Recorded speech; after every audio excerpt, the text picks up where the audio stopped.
வணக்கம். எனது தையல் உறவுகள் அனைவருக்கும். ஒரு சில தையல் உறவுகள் எங்கிட்ட டவுட் கேட்டிருக்காங்க. ஆனா எங்களுக்கு வந்து பாடி லூஸ் மெஷர்மெண்ட் எப்படி எடுக்கிறதுன்னு தெரியல. நாங்க வந்து ஃப்ரண்ட்ல வந்துட்டு நான் எப்படி பண்றதுன்னு எங்களுக்கு அளவு எடுக்கிறது எப்படின்னு தெரியல அப்படின்னு சொல்ற என்னோட தையல் உறவுகள் ஒரு சில பேர் கமெண்ட் கொடுத்துருக்காங்க, மெசேஜ் பண்ணியிருக்காங்க. அவங்களுக்காக இந்த வீடியோ.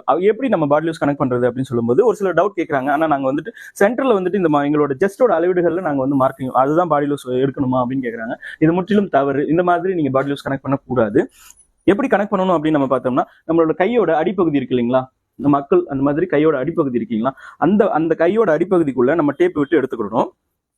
எடுத்துக்கிட்டு நம்ம கழுத்தோட என்ட்ரன்ஸ், நம்ம மார்பகத்தோட குழிப்பகுதியோட என்ட்ரன்ஸ், இதுக்கும் இடைப்பட்ட இடம், அதாவது தோராயமா ஒரு 6 இன்ச் இருக்குன்னா ஒரு 3 இன்ச்சு, அதாவது இதுக்கும் இடைப்பட்ட இடம் ஒரு 6 இன்ச் இருக்குன்னா அதோட நடுப்பகுதி 3 இன்ச்சு. இந்த நடுப்பகுதியில வச்சு கரெக்டா இந்த டேப்பை இந்த நடுப்பகுதியில வச்சு கொண்டு போயிட்டு இப்படி நம்ம கால்குலேட் பண்ணணும். இப்போ இது வந்து 37 இருக்கு. இதுதான் இந்த டம்மியோட பாடி லூஸோட அளவீடுகள்.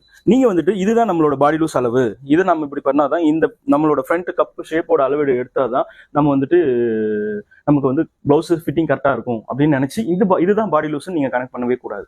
இதுதான் பாடி லூஸ், இதுதான் நீங்க கனெக்ட் பண்ணணும். சரிங்களா? ரொம்ப நன்றி. தேங்க்யூ.